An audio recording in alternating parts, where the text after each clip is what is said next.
जय श्री कृष्ण दोस्तों। श्री कृष्ण ने पांडवों को दुर्वासा ऋषि के श्राप से बचाया। पांडवों को हर विपत्ति में श्री कृष्ण जी से मदद मिलती थी। दुर्योधन ने षड्यंत्र रचा और दुर्वासा ऋषि को उनके 10,000 शिष्यों के साथ पांडवों के पास वनवास में भेजा। महापुरुषों को प्रसन्न करना बहुत कठिन होता है और जो भगवान से अनुराग नहीं रखते वे संतों के संग का लाभ नहीं उठा पाते। दुर्योधन ने 4 महीनों तक दुर्वासा ऋषि की सेवा की, जिससे प्रसन्न होकर दुर्वासा ऋषि ने उसे वरदान मांगने के लिए कहा। दुर्योधन ने इससे पांडवों के नाश का उचित अवसर समझा।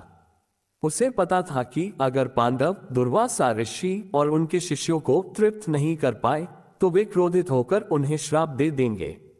उसने दुर्वासा ऋषि से कहा कि मेरे बड़े भाई युधिष्ठिर महाराज वनवास में हैं, आप अपने शिष्यों के साथ वहां जाएं और आतिथ्य स्वीकार करें। उसने आग्रह किया कि जब द्रौपदी भोजन कर चुकी हो तभी आप वहां जाएं।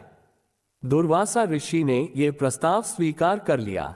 द्रौपदी को सूर्य देव से अक्षय पात्र प्राप्त हुआ था, जो तब तक असीमित भोजन प्रदान करता था जब तक द्रौपदी स्वयं भोजन न कर ले। एक दिन जब द्रौपदी ने भोजन करके अक्षय पात्र धोकर रख दिया, उसी समय दुर्वासा ऋषि अपने 10,000 शिष्यों सहित पांडवों के पास पहुंचे। पांडवों ने उनका स्वागत किया और कहा, कृपया आप हमारे यहाँ भोजन ग्रहण करें। दुर्वासा ऋषि और उनके शिष्यों ने न्योता स्वीकार किया और वे भोजन से पहले स्नान करने के लिए यमुना नदी पर चले गए। युधिष्ठिर महाराज ने द्रौपदी से पूछा, क्या आपने भोजन कर लिया है? द्रौपदी ने उत्तर दिया, हाँ, मैंने भोजन कर लिया है और अक्षय पात्र को भी धोकर रख दिया है। ये सुनकर युधिष्ठिर महाराज चिंतित हो गए। द्रौपदी ने उनसे पूछा कि उन्हें क्या हुआ।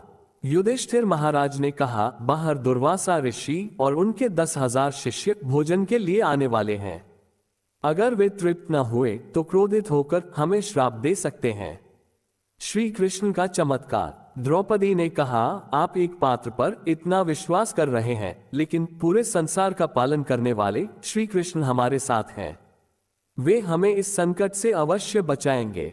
फिर द्रौपदी ने श्री कृष्ण को आर्त भाव से पुकारा, हे श्री कृष्ण। श्री कृष्ण तुरंत ही मुस्कुराते हुए वहां प्रकट हो गए। उन्होंने आते ही कहा, मुझे बहुत भूख लगी है, मुझे कुछ खाने को दो। द्रौपदी ने कहा, प्रभु, मैंने आपको इसी समस्या के समाधान के लिए पुकारा है, लेकिन इस समय यहाँ कुछ भी खाने को नहीं है। मैंने अक्षय पात्र को धोकर रख दिया है। श्री कृष्ण ने कहा, पहले मुझे खाने को कुछ दो, बाकी बातें बाद में करेंगे। द्रौपदी ने कहा, प्रभु, मेरे लिए ये सौभाग्य की बात है कि आप मुझसे कुछ खाने को मांग रहे हैं, लेकिन यहाँ अब कुछ भी उपलब्ध नहीं है। फिर भी श्री कृष्ण ने उन्हें अक्षय पात्र लाने को कहा। श्री कृष्ण ने उस धुले हुए अक्षय पात्र से अन्न का एक दाना निकाल लिया। श्री कृष्ण सर्व समर्थ हैं, वे कुछ भी करने में सक्षम हैं। कोई साधारण स्त्री भी जूठा पात्र इस तरह नहीं धोएगी कि उसमें कुछ अन्न शेष रह जाए, और द्रौपदी तो परम पतिव्रता और यज्ञ से प्रकट हुई देवी थी। साथ ही सूर्यदेव ने जब द्रौपदी को अक्षय पात्र दिया था तो कहा था कि उनके भोजन खा लेने के बाद उस दिन के लिए कोई भी अन्न उसमें नहीं बचेगा। ये सब श्री कृष्ण का एक चमत्कार था जो पांडवों की रक्षा के लिए हुआ। श्री कृष्ण ने वह अन्न का दाना खाया और कहा, इससे तो पूरा विश्व तृप्त हो जाएगा।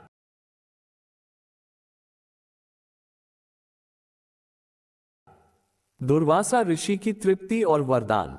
जैसे ही श्री कृष्ण ने वह अन्न का दाना खाया, दुर्वासा ऋषि और उनके शिष्यों के पेट भर गए।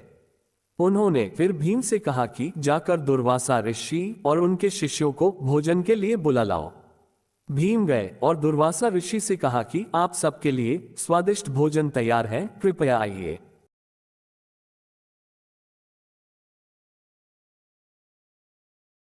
दुर्वासा ऋषि ने कहा, हम सबका पेट इतना भर गया है कि अब एक घूंट पानी की भी जगह नहीं है। ऋषि ने कहा, मैं तुम्हारी सेवा से प्रसन्न हूं, कोई वरदान मांगो। भीम ने कहा, दुर्योधन ने आपको जिस भाव से यहां भेजा हो वही परिणाम उसे प्राप्त हो। दुर्वासा ऋषि ने कहा, ऐसा ही होगा।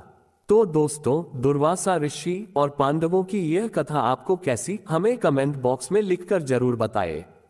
और अगर आप हमारे चैनल पर नए हो तो चैनल को सब्सक्राइब कर ले और वीडियो को अपने दोस्तों व परिवार वालों को जरूर शेयर करें।